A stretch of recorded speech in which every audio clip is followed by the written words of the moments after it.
Sylhet press ক্লাবের সদস্য ATM তুরাবের হত্যার বিচার চেয়ে ক্লাবের সামনে ব্যানার টানানো হচ্ছে এবং এই ব্যানার টানাচ্ছেন প্রেস ক্লাবের সভাপতি ইকরামুল কবির সহ অন্যান্যরা।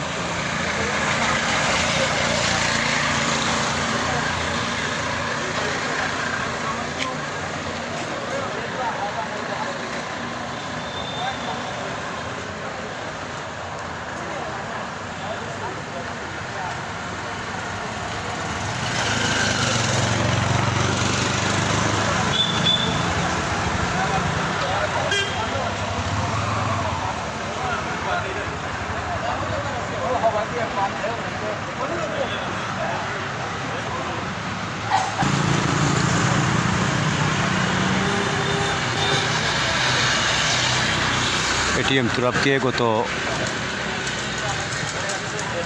শুক্রবার জুমার নামাজের পরে জিন্দাবাজারে দায়িত্ব পালনরত অবস্থায় যখন তিনি ছবি তুলছিলেন তখন পুলিশের গুলিতে তিনি মারা যান এবং গতকাল তার দাফন সম্পন্ন হয়েছে। আজকে সিলেটের সাংবাদিকদের 7টি সংগঠন বিক্ষোভ কর্মসূচি পালন করেছে এবং এখন প্রেস ক্লাবের সম্মুখে সিলেট প্রেস ক্লাবের সভাপতি ইকরামুল কবিরের নেতৃত্বে এখানে ব্যানার টানানো হচ্ছে।